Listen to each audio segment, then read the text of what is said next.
Friends, स्वागत है आप सभी का कुमार क्लासेस की एक और लेटेस्ट वीडियो में। आज हम देखने वाले हैं मैट्रिक्स का लेक्चर नंबर 3, जिसमें हम पढ़ने वाले हैं मल्टीप्लिकेशन ऑफ मैट्रिक्स। मतलब कि दो मैट्रिक्स हमको दिए होंगे, उनकी हमको मल्टीप्लाई करनी है। अब हमने देखा था कि जब हम ऐड करते थे तो दोनों मैट्रिक्स की क्या होती थी, जो ऑर्डर है वो क्या होते थे, सेम होता था। ठीक है, लेकिन मैट्रिक्स में ऐसा नहीं होता। मैट्रिक्स में कुछ अलग कंडीशंस होती हैं, मतलब कि मल्टीप्लिकेशन में कुछ अलग कंडीशंस होती हैं। वो कंडीशंस क्या होती हैं उन्हें पढ़ते हैं। ठीक है, तो देखते हैं मल्टीप्लिकेशन ऑफ मैट्रिक्सेस।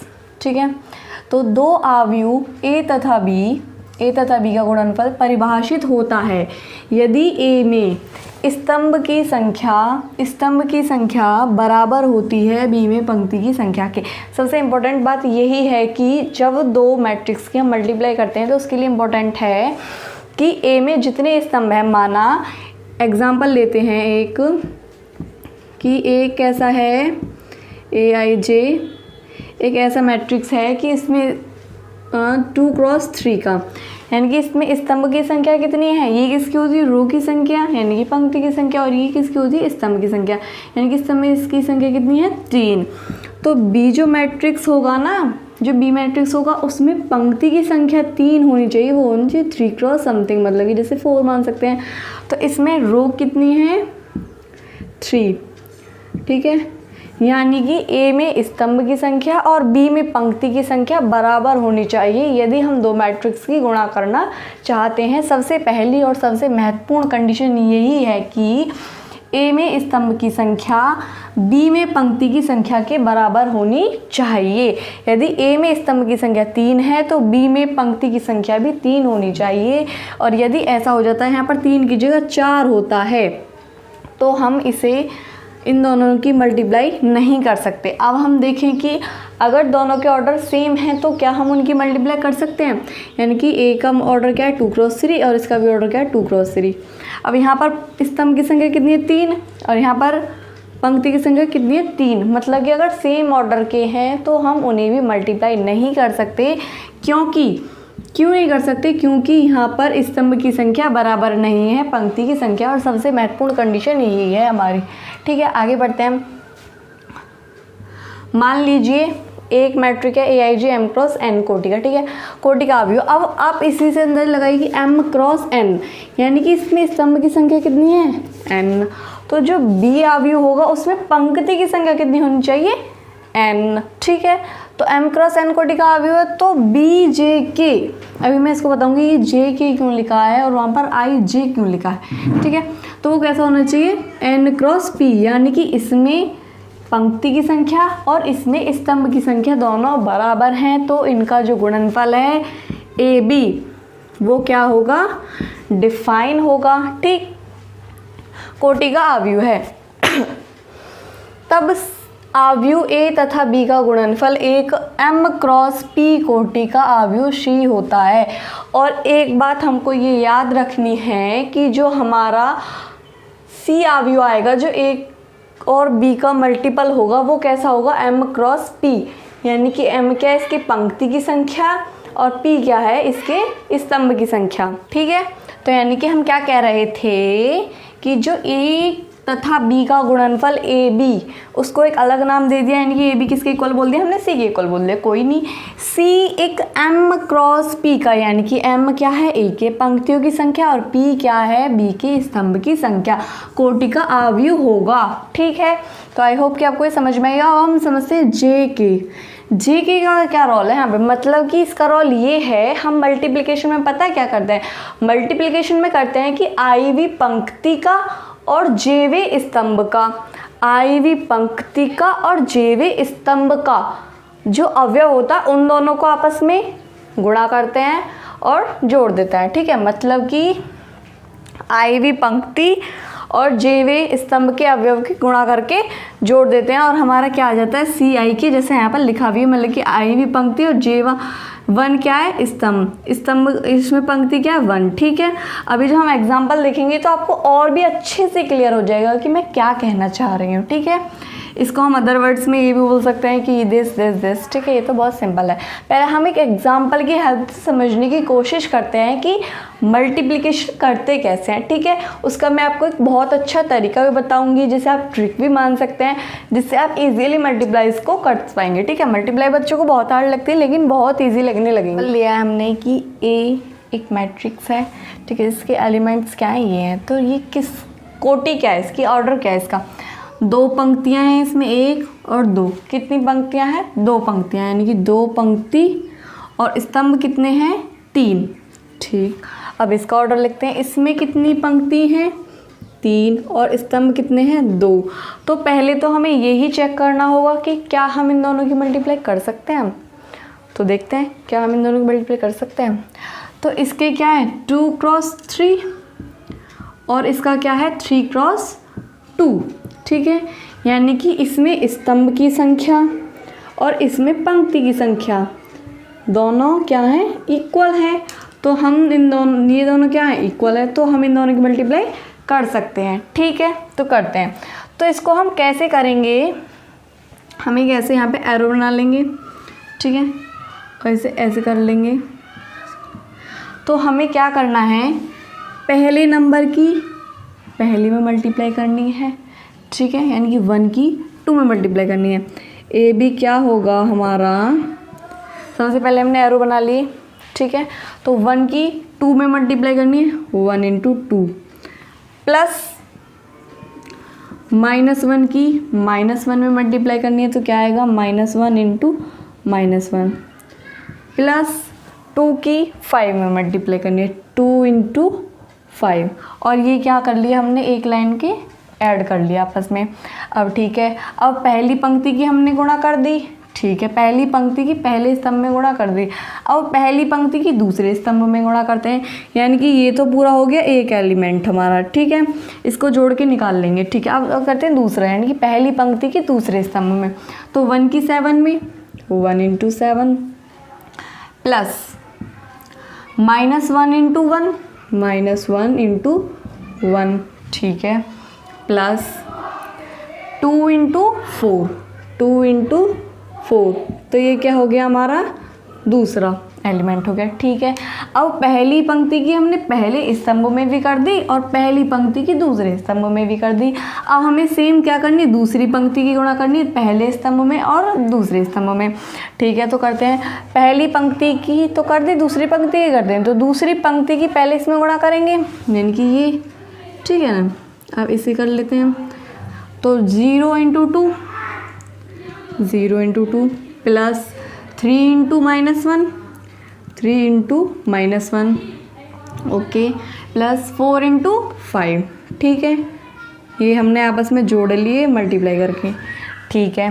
अब पहली पंक्ति की तो कर ली हमने, तो दूसरी पंक्ति की पहले स्तंभ में करी।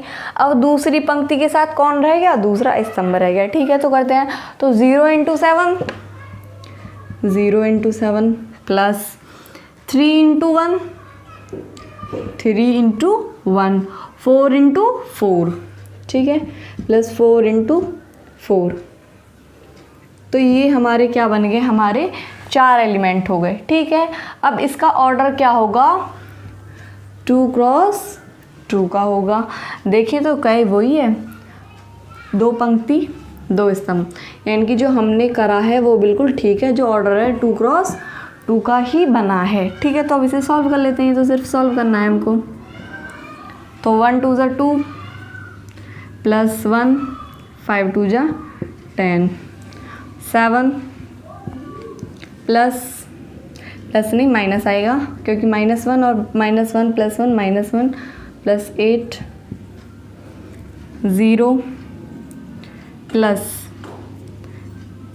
-3 प्लस 20 0 प्लस 3 प्लस 16। और इसे आगे सॉल्व करेंगे तो क्या आएगा, 13 और 17। तो इसका आंसर क्या आ गया, ये। ठीक है, क्या आ गया इसका आंसर, ये आ गया।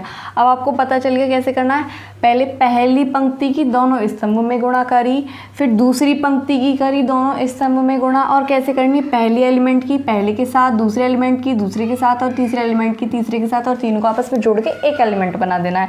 ठीक है, तो हम इस पर कुछ क्वेश्चंस करते हैं। तो आई होप कि आपको ये समझ में आ गया होगा कि मल्टीप्लिकेशन करते कैसे हैं। अभी हम क्वेश्चंस करेंगे तो और भी आपको क्लियर हो जाएगा कि किस प्रकार से मल्टीप्लिकेशन हमको करेंगे। ठीक है, क्वेश्चन है हमारा, एक मैट्रिक्स है, बी एक मैट्रिक्स है। अब हम इसमें देखते हैं तो इसमें क्या है, 2 × 3, और इसमें क्या है 3 × 2, यानी कि 3 3 आ रहा है, हम इनकी मल्टीप्लाई कर सकते हैं। और ये भी हम पता चलेगा कैसा मैट्रिक्स बनने वाला है, 2 × 2 वाला मैट्रिक्स बनने वाला है।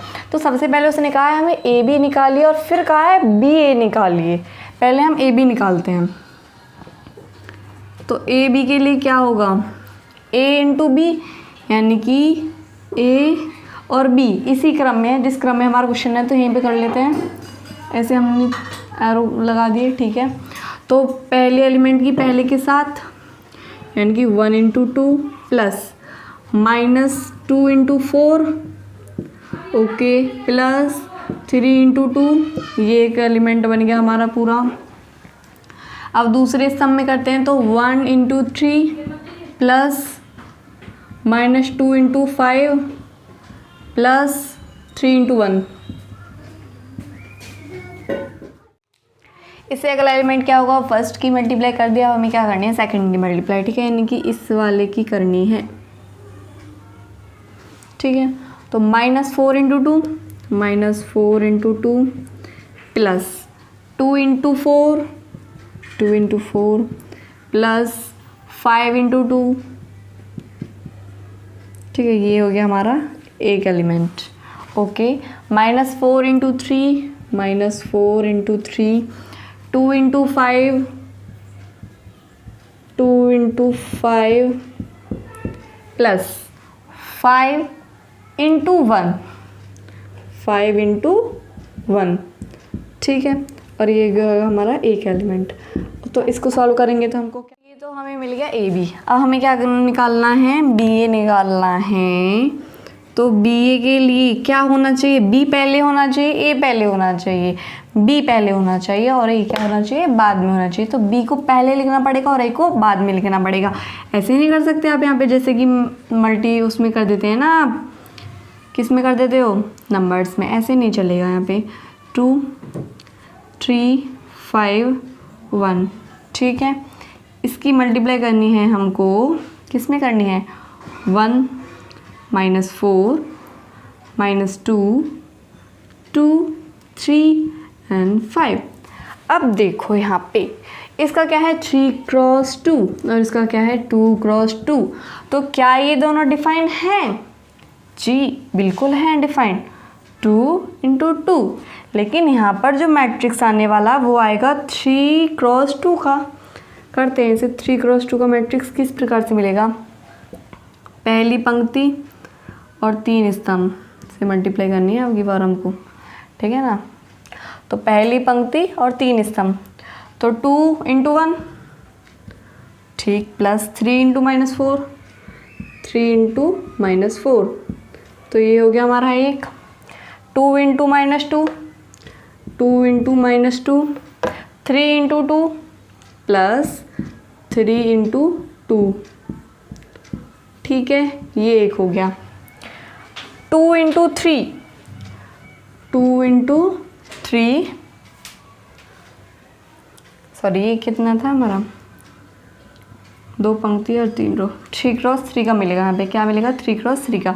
ठीक है, 2 × 3 और 3 × 5 प्लस 3 × 5। ठीक है, ऐसे ऐसे लिख लेंगे, 4 × 1 -5 × 4, 4 × 1 प्लस -4 × 5। ठीक, निकाला हमने, क्या है, ये है। अब इस एग्जाम्पल से हम बहुत एक अच्छी चीज़ सीखने वाले हैं, बहुत अच्छी चीज़ सीखने वाले हैं इस एग्जाम्पल से। तो इसको सॉल्व करेंगे तो क्या आएगा हमारा, यहाँ पे लिख लेते हैं, क्या आएगा हमारा सोल्यूशन आएगा, वो ये आएगा। अब सबसे अच्छी चीज़ हम यहाँ पर क्या सीखने वाले हैं कि आपने क्या देखा था, जब दो मल्टीप्लाई के लिए हमारे पास नंबर्स होते हैं, क्या होते हैं, जब दो नंबर्स के मल्टीप्लाई करते हैं, यानी कि 2 और 3 की मल्टीप्लाई करते हैं तो क्या आता है 6, और 3 और 2 की मल्टीप्लाई करते हैं तो क्या आता है 6। ये कैसा हो, किस में होता है, नंबर्स में होता है। लेकिन यहाँ पर क्या देखिए, जब ए बी की मल्टीप्लाई करते हैं तो कुछ और मिला, और जब बी की मल्टीप्लाई करते हैं तो कुछ और मिला। यानी कि मैट्रिक्स में हम क्या बोल सकते हैं कि A B not equal to B A, okay बोल सकते हैं। अभी हमने पूरा सॉल्व किया है, A B not equal to B A. तो एक चीज़ क्या बोल सकते हैं, ये किसके द्वारा होता है, कम्यूटेटिविटी लॉ के, यानी कि जो नंबर्स हैं, रियल नंबर्स हैं, वो कम्यूटेटिविटी लॉ को फॉलो करती हैं, लेकिन ओवर मल्टीप्लिकेशन, लेकिन यहाँ पर क्या होता है, फॉलो नहीं होता, यानी कि A B not equal to B A होता है। अब एक और चीज़, अगर मैं बोलूँ कि यदि ए बी डिफाइंड है तो ऐसा ज़रूरी नहीं है कि बी ए भी डिफाइंड हो, नॉट इक्वल टू होते हैं। लेकिन यदि ए बी डिफाइंड है तो ऐसा ज़रूरी नहीं है कि बी ए भी डिफाइंड हो। कैसे कि हम एक एग्जांपल लेते हैं, यानी कि ए किस प्रकार का मैट्रिक्स है, इसे पहले थोड़ा सा रफ कर लेते हैं। एक मैट्रिक्स है, उसका ऑर्डर क्या है, सीधा सीधा ऑर्डर लिख लेते हैं, 2 क्रॉस 2 है उसका ऑर्डर, ठीक है। और बी एक मैट्रिक्स है, उसका ऑर्डर क्या है, 2 क्रॉस 3 है, ठीक है। अगर हम ए बी डिफाइन करना चाहें तो क्या यहाँ से ए बी डिफाइन होगा, देखते हैं। अगर ए बी डिफाइन करना चाहें तो क्या होना चाहिए उसके लिए, 2 क्रॉस 2 और 2 क्रॉस 3, ठीक है। यानी कि इसमें पंक्ति की संख्या और इसमें स्तंभ की संख्या क्या है, बराबर है, तो ए बी क्या होगा, डिफाइन होगा। लेकिन अगर हम यहाँ से बी ए डिफाइन करना चाहें तो क्या वो होगा, तो बी का ऑर्डर क्या है, 2 क्रॉस 3, ठीक है, और ए का ऑर्डर क्या है, 2 क्रॉस 2। तो ए बी तो यहाँ से डिफाइंड हो गया था, लेकिन यहाँ पर देखेंगे तो 3 और 2 दोनों अलग अलग हैं, तो यहाँ पर जो दोनों अलग अलग हैं यानी कि ये डिफाइंड नहीं होगा। यहाँ पर तो हो गया था, लेकिन ऐसा भी हो सकता है कि ए बी डिफाइंड हो और बी ए डिफाइंड ना हो। तो आप इनको ये कन्फ्यूज़न नहीं रखनी कि यदि ए बी डिफाइंड है तो बी ए भी डिफाइंड होगा, ऐसा नहीं है। ये एग्जाम्पल आपको शो कर रहा है। और दूसरा, यदि ए बी जो है वो बी ए के इक्वल नहीं होगा, पूरा क्वेश्चन सॉल्व किया है इसके ऊपर तो हमने, ठीक है। तो ये आपको कन्फ्यूजन बिल्कुल नहीं रखनी है। और एक चीज़ हम देखें ये कि यदि ए बी बराबर बी ए दोनों परिभाषित हों, उसके लिए क्या कंडीशंस होनी चाहिए, यानी कि ए बी और बी ए दोनों परिभाषित हों तो उसके लिए क्या कंडीशंस होनी चाहिए। हम एग्जांपल लें, यानी कि मैथमेटिक्स में थोड़ा सा देखें तो क्या होगा, यानी कि एक ऑर्डर, एक मैट्रिक्स है, किस ऑर्डर का, m क्रॉस n का। बी एक मैट्रिक्स है k क्रॉस l का, ठीक है। और यदि मैं कहूँ कि a और b दोनों परिभाषित हों तो कब होगा। अब पहले हम a और b के लिए देखते हैं। तो a और b कब परिभाषित होगा, जब a में स्तंभ की संख्या यानी कि n बराबर होगी b में पंक्ति की संख्या के यानी कि k कब होगा, जब n किसके इक्वल होगा, k के। क्योंकि a में स्तंभ की संख्या बराबर होनी चाहिए b में पंक्ति की संख्या के। और ba कब डिफाइंड होगा, जब b में स्तंभ की संख्या यानी कि l बराबर होगी a में पंक्ति की संख्या के यानी कि m के। कब डिफाइंड होगी। और यदि हम क्या देखते हैं यहाँ से कि a एक m क्रॉस n का अवयव है और b k क्रॉस l का अवयव है, तो a और b दोनों कब डिफाइंड होगी, यदि n k के इक्वल हो यानी कि n k के इक्वल हो और l किसके इक्वल हो, m के इक्वल हो। तो यहाँ से हम ऐसे भी लिख सकते हैं a is equals to m cross n, b is equals to कैसा ऑर्डर होना चाहिए, वो m किसके इक्वल हो, n किसके इक्वल होना चाहिए, k के, यानी कि n क्रॉस m के। ऐसा यदि है तो ए बी और बी ए दोनों डिफाइंड होंगे, वरना तो हमारे ए बी और बी ए दोनों डिफाइंड नहीं होंगे। और एक और चीज़ देख रहे हैं हम कि A B not equal to B A होगा, ठीक है, यानी कि कम्यूटेटिविटी लॉ फॉलो नहीं करेगा, होल्ड नहीं करेगा, कम्यूटेटिविटी होल्ड नहीं करेगा। अब आपने देखा था नंबर्स में क्या देखा था कि ए और बी दो नंबर हैं और यदि इनका प्रोडक्ट 0 आता है तो या तो ए 0 होगा या बी 0 होगा, यही तो देखा था। यदि दो नंबर्स का प्रोडक्ट 0 आता है तो ये ऐसा हो सकता है, या फिर 0 × 3 बराबर 0 हो सकता है, और तो कोई कंडीशन हो नहीं सकती। ठीक है, यानी कि ए और बी क्या होने चाहिए, 0 होने चाहिए, यानी कि ए और बी में से एक क्या होना चाहिए, 0 होना चाहिए। लेकिन मैट्रिक्स में ऐसा ज़रूरी नहीं है कि दो मैट्रिक्स ए और बी का यदि प्रोडक्ट क्या आता है, 0 आता है, ए और बी का प्रोडक्ट क्या आता है, 0 मैट्रिक्स आता है। ठीक है, 0 मैट्रिक्स मिलता है, तो इसके लिए ये आवश्यक नहीं है कि ए एक 0 मैट्रिक्स हो या बी एक 0 मैट्रिक्स हो। अगर दोनों अलग अलग होते हैं तो भी हमारा 0 मैट्रिक्स आ सकता है। तो ये कोई बाउंडेड कंडीशन नहीं है कि या तो ए या बी 0 मैट्रिक्स हो। हम देखते हैं प्रॉपर्टीज़।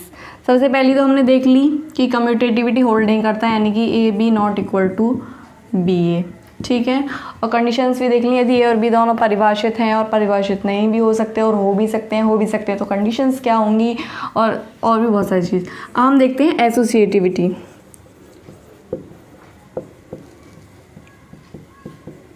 यानी कि साहचर्य नियम। साहचर्य किसके बीच में लगेगा, 3 मैट्रिक्स के बीच में लगेगा, यानी कि ए बी सी और बी ए और सी, इनके बीच में लगता है साहचर्य नियम। तो ये दोनों इक्वल होते हैं, लेकिन कब इक्वल होते हैं, लेकिन कब, यदि ये भी डिफाइंड हो और ये भी डिफाइंड हो। डिफाइंड होने के लिए क्या पता है कि पहले के स्तंभ की संख्या में जितने अवयव हैं दूसरे की पंक्ति में उतने अवयव होने चाहिए, यानी कि ये दोनों क्या साहचर्य नियम क्या करता है, फॉलो करता है। ठीक है, लेकिन कब, जब ये दोनों परिभाषित हों, जब परिभाषित हों। ठीक है, कौन, दोनों पक्ष। ठीक है, ये चीज़ आपको याद रखनी है। थर्ड प्रॉपर्टी पढ़ते हैं।